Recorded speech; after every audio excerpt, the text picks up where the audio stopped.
Welcome back to another episode of Just Because Live. Today, I'm honored to be joined by Jessie Pocock, who's the Executive Director over at Inside Out Youth Services here in Colorado Springs. So welcome to the show, Jessie. Thank you for having me. Absolutely. And so I was telling you beforehand that the reason I wanted to reach out to you is my daughter, actually, who's now 22, she's off to law school, but she actually used to volunteer down at Inside Out when she was, I think, early high school. And so I looked you up and I was super excited that you agreed to come on to help talk about Inside Out, talk about yourself and kind of where you've come from. And so I'm excited to hear your story today. Yeah, thanks. Thank you so much for having me. So interestingly enough, you said your daughter went to Cheyenne. My dad taught there. Oh, wow. Gosh, he just retired. He's a teacher for 46 years. I think 30 of those were at Cheyenne Mountain. Oh, interesting. So investment in youth development is in our family for sure. Yeah. So it is the honor of my life to be the Executive Director of Inside Out Youth Services. Nice. I was born and raised in Colorado Springs. So I have been here my whole life, which is 38 years now. I went through a lot of stuff as a young person. I went through a lot of stuff that LGBTQ plus youth go through. So dealing with substance use issues and risks. I was an alcoholic by the time I was 13. I was homeless, in and out of school, dropping in and out. And I got sober when I was 17 years old, which was actually 20 years ago this year. And I have made a beautiful life. And part of the reason I have been able to make a beautiful life is because as I started connecting with trusted adults, they helped support me find safe spaces to develop myself and my skills and have things, have goals and a direction. And so one of the things that is so important to me, and one of the reasons I'm at Inside Out Youth Services is I am committed that young people have a safe space to go to where they can fully express and be who they are, no matter what is happening outside in the world. And it's not just enough that we have one safe space, which is why a lot of our work is to educate adults in the community and be that support to nourish their ability to better support our young people. So those are sort of the two things that we do at Inside Out. And I feel just so grateful that I get to work towards transforming the community that I grew up in. So yeah, it's a lot of work, but it's really important, big, nourishing work. Oh, Jessie, that's amazing. And it's interesting. I was thinking about as you're speaking, you have, so similar to other guests that I've had on, you have these two qualities. You have this passion that you can just hear like exuding out of you through your voice, the way you speak. And then also too, you've got a story though too. Mm-hmm. It's not just, hey, look at me, this is what I wanted to do, but there is a background to that. So let's talk a little bit about that. 20 years sober as of last year. And February 18th is my sobriety birthday. Wow. Yeah. And then, so you were homeless at one point. So those aren't just like, hey, I got a D on my report card. Those are like big things. I have those too. Right, absolutely. And so how did you get kind of transition out of that and talk about maybe people that had helped you along that way on that path? I'm so glad you asked because it's always important, I think, to remember the people who have supported us. And of course, my parents are wonderful. I was very, very difficult. And, I found as a young person, a lot of LGBTQ youth and myself included, I didn't really connect or feel like I belonged. And I don't entirely relate that specifically to my identity. We know that LGBTQ youth are facing a lot of discrimination, and when you face discrimination, you get stressed out. And when you get stressed out, you look for coping tools. And when you don't have the right coping tools, sometimes you go to things that aren't so helpful for you. But I ended up I was going to EOP. I ended up getting into EOP my senior year of high school, which was Educational Opportunity Program. And we said it stood for expelled or pregnant. Oh. So that's where you went. You couldn't go anywhere else. Right. And they were so great there. That was one of the first places that really made a difference in my life because I wasn't I didn't want structure. I am really actually good at creating structure for myself, but outside imposed structure has always been challenging for me. So they sort of let me show up when I wanted to, and they had help there for me if I needed it. And so I would go there, and I ended up doing, I don't know, I got 14 credits in one quarter. Wow. I had, of course, started going to some 12-step meetings and stuff. I was 17. I got the record for the most credits in one quarter in the history of that school at that time. I was like bound to achieve when it was time for me to focus on something else. Right. And Wayne, and I can't think of Wayne's last name at this time, but he was the principal. I'm still connected with him. I ran into him canvassing once. Really, really great guy. And they let me come and go. But when I had a question, they were there for me to ask. They trusted me. I really needed adults to trust me. Even though I didn't make the best decisions about my life, I didn't want to be patronized. I was a really smart kid, always have been. So it was important that people met me with respect and humanity, and those teachers did. Nice. So I really, really valued that. And then I ended up at Pikes Peak Community College, where same thing happened. I was there for 5 years. Okay. All right. And because I kept dropping out about the first 2 or 3. And what happened is, I missed, if you can imagine, I started drinking when I was 11 years old. I missed out, starting 7th grade, I'd say, 6th and 7th grade, I just was absent. So, and I somehow made it through. And so I didn't have the skills to write an essay. I just missed, and I just was kind of humiliated. So, class would get hard, and I'd go over to the Garden of the Gods and write poetry and say, forget this school stuff. I'm gonna write poetry. And I connected with 2 teachers there who transformed the experience for me. And one was Deidre Schoolcraft, and she was an English professor, and she spent lots of extra time with me so that I wouldn't fail her class. And the other was Wayne Artist, who became my advisor, and both of them, ended up writing me letters of recommendation to Colorado College, where I was admitted to in 2005 on near a full ride scholarship. Wow. And continued on from there to get my master's in public administration at UCCS. So structures and people, and people not giving up on me and meeting me where I was at were just so critical to my success. And I think too, I think for me, my world needed to keep getting bigger. When I got sober, I just needed to have, I needed to have something to go for, and I needed my world to get bigger. And the more I worked in community, the more I learned, the more I got educated, the more my world opened up. And that's why I'm, where I'm at today. Okay, perfect. So let's talk about how you go to CC, and then you go to UCCS. And then, so how did you get from there to executive director over at Inside Out? Where's that gap at right there? Yeah. My last year at Colorado College, my very last class I took was nonprofit management.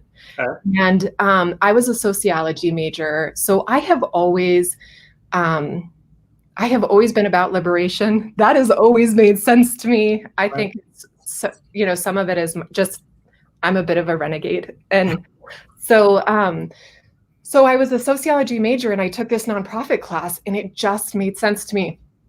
It was like, oh, this is social justice in action. This is like taking all of these theories that I've been learning about in school, that I knew in my heart from my own personal experience and where I grew up and who I grew up with, and seeing systems of inequities, and seeing myself get picked up for the same petty crimes as, my Black and brown friends, and seeing them go to juvie, and me just getting picked up, and my parents getting called because they were worried about what this white girl was doing with these people. Right. And so, I just really had a heart for like recognizing those injustices and seeing those experiences, and then saying, oh, like the nonprofit world is where we get to work in community, like on the ground with people. And I got a little frustrated in academia because it is so theoretical based, and humans are so dynamic that you can have a theory and human beings. It just really, but I still loved it. So it really felt like a combination. I didn't know at that time that I would spend the rest of my life thus far in Right. the nonprofit sector, but I got my first job was directing a little art center for adults with developmental disabilities, Wow. and it was a blast. Nice. That community we had so much fun. I learned so much from the people that I met there, made a lot of really like lifelong friends in some of the folks that I work with, just in discovering self-expression together. It was just really, really cool. I love art. Art is that medium where you can really express and connect with yourself and connect with each other. There's so much social justice in art. So I spent a lot of work between doing sort of art and social justice. I worked at the GOCA at UCCS as the development director. I worked for One Colorado as the grassroots organizer for Southern Colorado, working on things like civil unions. Wow. Awesome. Back in the earlier in the decade. It's been a long time now.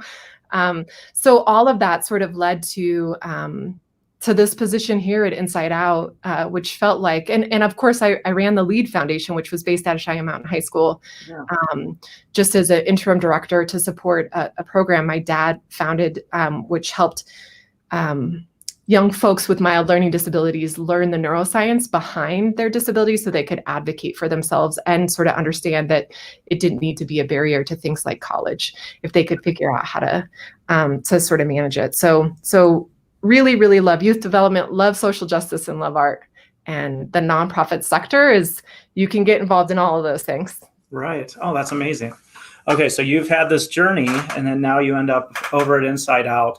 Talk to everybody. So if they haven't, heard of Inside Out before, haven't been to Inside Out, can you give them that kind of like 30,000 foot view of what Inside Out is about and what you guys do there? Yeah, Inside Out it's our 30th anniversary this year. Wow. We were founded by Regina Dipadova, and she is a social worker and counselor. And so she sort of recognized back in the early 1990s when Amendment 2 was happening, which legalized discrimination against LGBTQ people. It was eventually overturned by the Supreme Court, but the climate was really difficult here. And she recognized that young people, teenagers, young adults really need a place where they can kind of engage in pro-social activities and be accepted.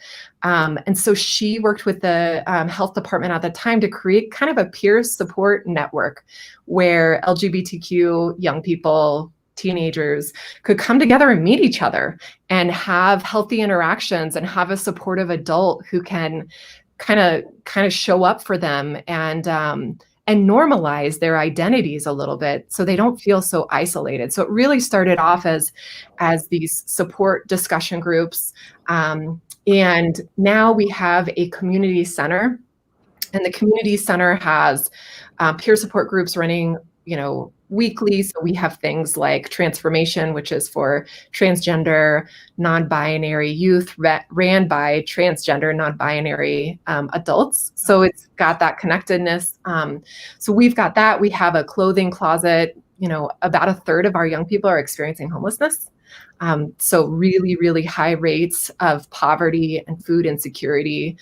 So we've got a clothing closet, and we have a food pantry, and we have meals, and of course this is different during COVID land. Let me just say that. But on a normal basis, we've got between 30 and 50 young people playing pool and hanging out and connecting with our adults in the space. We're staff of 9 people. So we have folks on staff who are, 20 plus years of youth development experience. Our youth program manager has a master's in divinity and comes from sort of the youth organizing in that domain, which has been so cool. Our outreach educator has done a lot of activism work, was a former teacher. And so she's just got, really excellent skill set. Our program assistant was one of our youth, Joseph Shelton. He ran for school board. Really, really powerful to see him come in here and volunteer. And now he's a full-time staff member. We have a clinician on staff who provides free therapy and runs some therapeutic groups. We've got an admin assistant who used to be our program manager, came back. Now she's with us again. It's Nice. great to have her back. We've got a development director who's working on getting more resources to the table, because the truth is the needs of our community never ends. I mean, LGBTQ youth are among the highest at-risk category in El Paso County in terms of, at risk for substance use, but also just health disparities. Yeah. We see major gaps, higher usage of marijuana, more likely to attempt suicide, more likely to consider suicide, less likely to be connected to a trusted adult. That really matters, because the more connected you are to a trusted adult, the less likely you are to attempt suicide by 5 times. Wow. It is critical. Yeah. So really everything we do is driven by connection. And then of course we educate, close to 1,000 people a year. We run LGBTQ 101s. People are like, what is LGBTQ? Most everybody wants to know what, right. The terminology, so they can feel more confident and supportive in their roles. And so we educate on that. We do marijuana prevention. It is so and we of course throw queer prom. That's a favorite. Great. Yes. That's amazing. Yeah, lots of programs. We recently created a COVID fund, so we're getting food and rent support and things like that to our families. So talk to me about that for a minute too, because even here we've had, obviously everyone has been affected by COVID and by the pandemic. How has it affected you guys, and what things are different now than they were before? Yeah. It's so interesting to be in a space where I can reflect now. Because, in the middle of, we work real close with state public health folks, because we run some public health programs out of Inside Out. So right when everything started happening, I called them and I said, are we going to have to close? And they were like, yeah, like you're going to need to prepare to close. And it just was sort of shocking, I think, for all of us. So I called our youth program manager and I said, we need to be prepared to go online. Within a week's time, she and a 15-year-old youth at Inside Out, Daniel, created a whole online server for all our programs. We missed, and then of course District 11, we follow District 11's schedule, announced their closure. So we only missed 1 day of service in terms of youth accessing our services, transitioning from in-person to online. Mm-hmm. We missed Monday and we were live Tuesday. We've got about 75 active youth on that every week. Right. They're still accessing our teen dating violence prevention class, our community resilience class. And I feel so fortunate that we're a youth serving agency, because we know how to pivot. Are you kidding me? Yes. We work with young people. Right. Everything changes all the time. Yes. And we've got, young people coming to us with crisis all the time. So we're sort of naturally on our toes. We're not settled in any one thing. It's like, we got to switch. All right, let's switch. The team is the team of adults and volunteers. I need to mention that too, are really, really flexible. And we're all about what do we need to do for young people, and let's do it. So all of our programs are online right now. We have had to do some food delivery and things like that, but we haven't done anything in person. We are gearing up to start back some limited, in-person things. One of the things you don't think about when you're, a little nonprofit is like, oh, now we have to have a budget line called cleaning. And like, we got to get rid of our couches that have been hand-me-downs, because we can't really clean those. And right.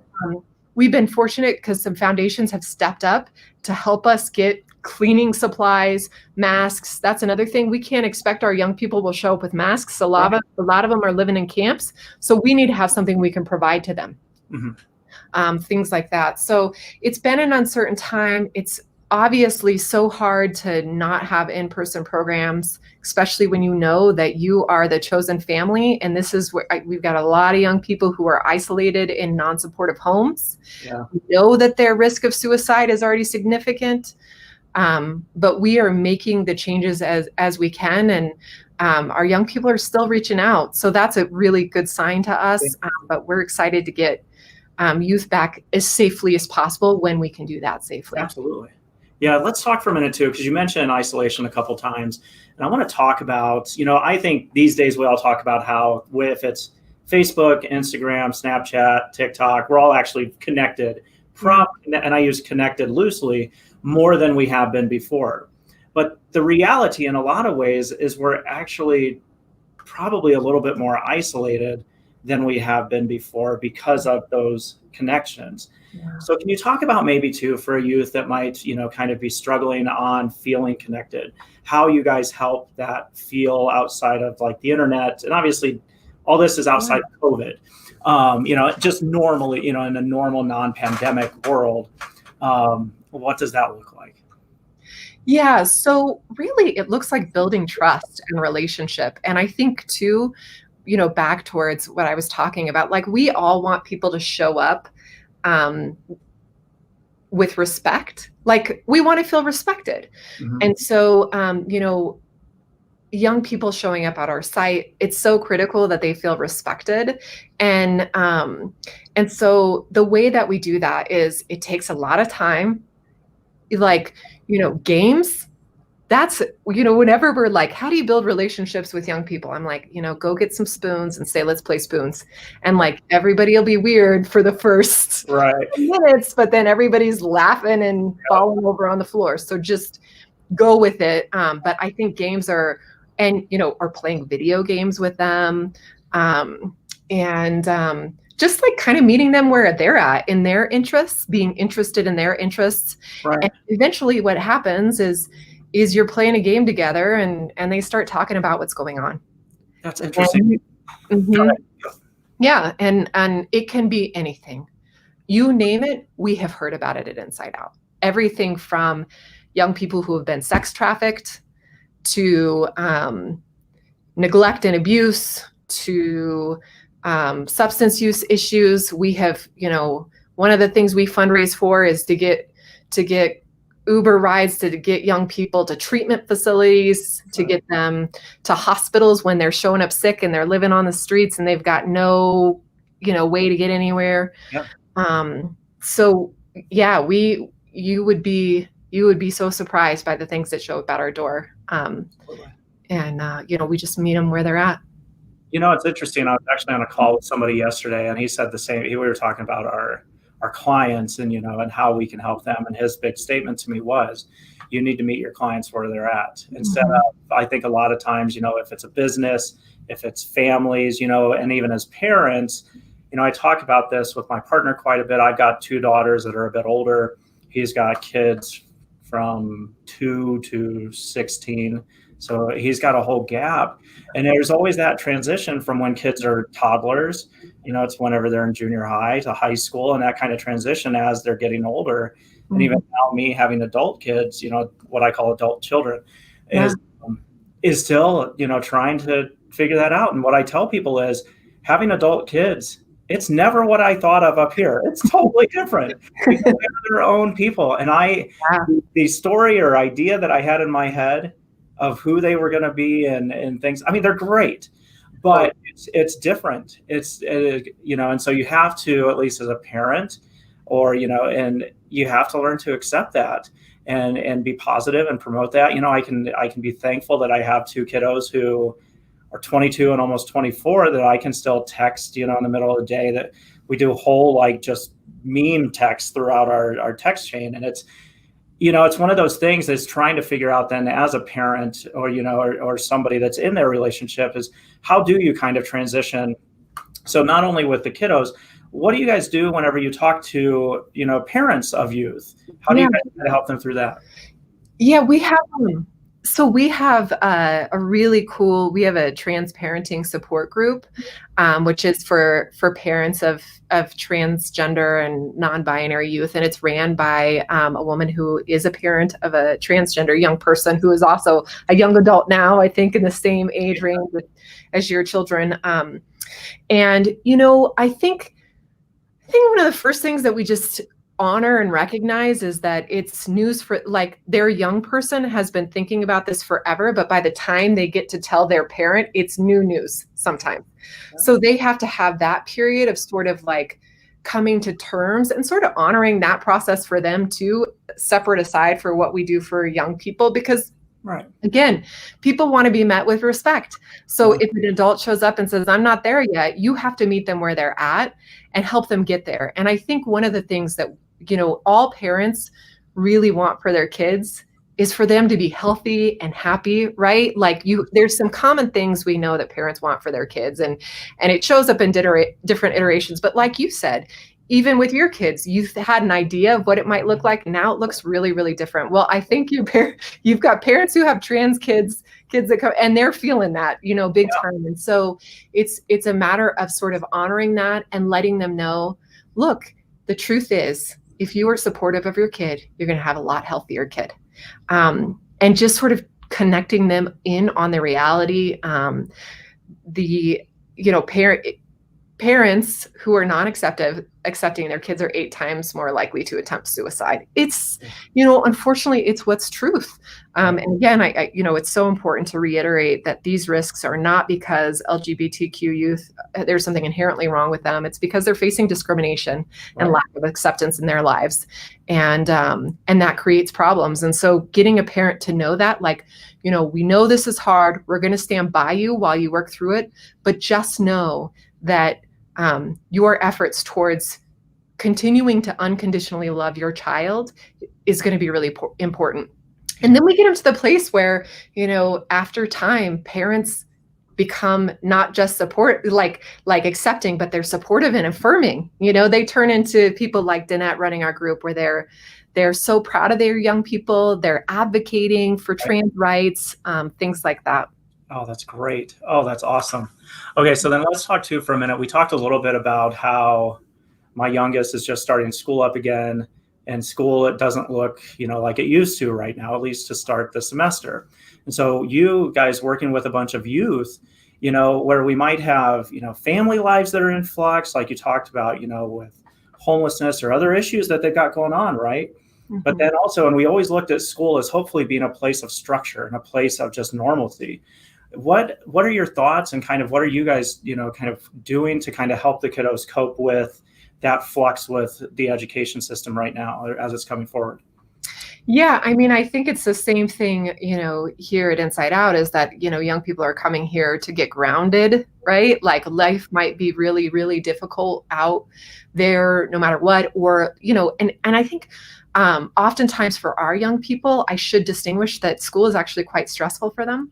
It's a place where they experience bullying. It's a place where, maybe their adults don't know how to be supportive, or maybe they're just outright, not supportive. Right. So typically for our young people, school isn't quite a very safe place. And, we do a lot of work. There's a lot of supportive educators that we work with to transform that reality.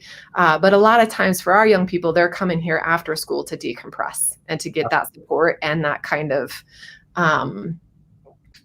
connection. However, young people love their friends. And where do they go to see their friends? Usually school. Yeah. So, for us, it's reminding them sometimes that, like, hey, even if you it's important to stay connected. Why don't you reach out to your friend that you haven't talked to for a while and let them know you're thinking of them, or reach out and say, I need to be connected to you. So reminding them about tools to break isolation, that sometimes that's not directly connecting in their brains. Mm-hmm. So helping them bridge those gaps, giving them the tools and the reminders to set norms around how do you socially connect during social isolation. Absolutely. Reminding them to use their technology and telling them, FaceTime your friends. I know it's not the same, but go ahead and try to do that. And then of course, they're meeting and talking with us too. But there's not really, I think this is also new for us. We're making it up as we go. Yep. We're like, what's the best thing right now that we can think of? And then asking the young people, what do you think is the best of right now? And so that I should mention this too. One of the things we're doing with the hotspot mapping with schools is we sort of do an environment scan with young people, like where do you feel safe and where don't you feel safe? Sexual violence prevention tool. But we're talking about doing the same thing except for with COVID. So asking young people to be the experts in their schools about where they feel safe and where they don't feel safe and why and what's happening, and then giving that feedback to their administrators so that they can do better for their young people. So that's, of course, the other thing we're always trying to say is adults all day long, we've got great ideas. Sometimes you just got to go to young people and say, well, what do you think? Yeah. I absolutely love it. I cannot tell you how much I love the fact that you're giving the youth a voice and just really empowering them. I think it's so important, like we talked, just that transition piece, because then as they move into adulthood, they're going to feel empowered. They're going to feel like they can just step forward and really make a difference and a change. And I cannot commend you guys enough for doing that. Yeah. Thank you. I think it's awesome. Well, Jessie, we're at about 30 minutes right now, so I want to start winding down. But before we do that, can you tell people, how they can find you, if they want to volunteer or donate or do anything like that, or even just find out more? Can you tell them how they can find you guys? Yeah, so you can find us online, and you can connect your young people to us online. We have a text line that young people can text our staff with as well. But that website is www.insideoutys, and YS is for youth services. So insideoutys.org. You can always call us 719-328-1056. There we go. Thank you. Absolutely. You can donate there. We're doing our Ally Up breakfast event virtually this year, and we are going to have a super cool program. That's October 8th. We already have Ally Up set up, so if you just want to go on there and make a donation, you're welcome to on our Ally Up page on our website. If you want to sponsor a table, and in sort of, we're calling it be a firefly this year. Right. You can do your own crowdfunding page and help us raise money for young people. So that is also on our website. And we've got our schedule, and you can get a hold of our youth program manager there too, if you've got young people who are looking to connect through our Discord platform. Perfect. Absolutely love it. And then, okay, so I'll close out with the two questions that I generally will ask, which is, the first one is, what is your favorite place in Colorado? It can be anything from a restaurant to a city to, I've had somebody give me their back porch, you name it. What is it? I really love Crestone, Colorado. Such a weird place, but I love the San Juans. I love the San Luis Valley. That area is so Colorado to me. I just always feel different, and I try to get out there as often as I can. Nice. Very cool. I've never been there, so I'll go. That. Okay, and then next is, if you were not doing this, what would your dream job be? So this is one of my dream jobs. But the next thing I'm going to do is, I'm also a writer.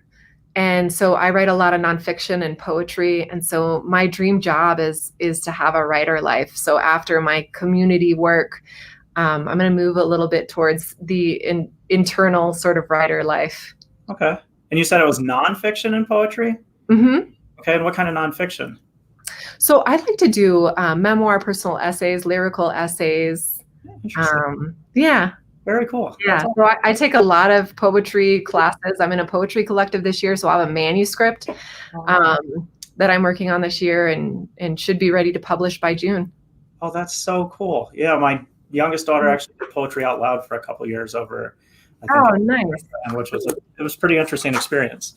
Okay, and then so Jessie, I really appreciate you for coming on, telling your story, talking to us too about Inside Out Youth Services and what you guys offer here in Colorado Springs. I think what you guys are doing is invaluable.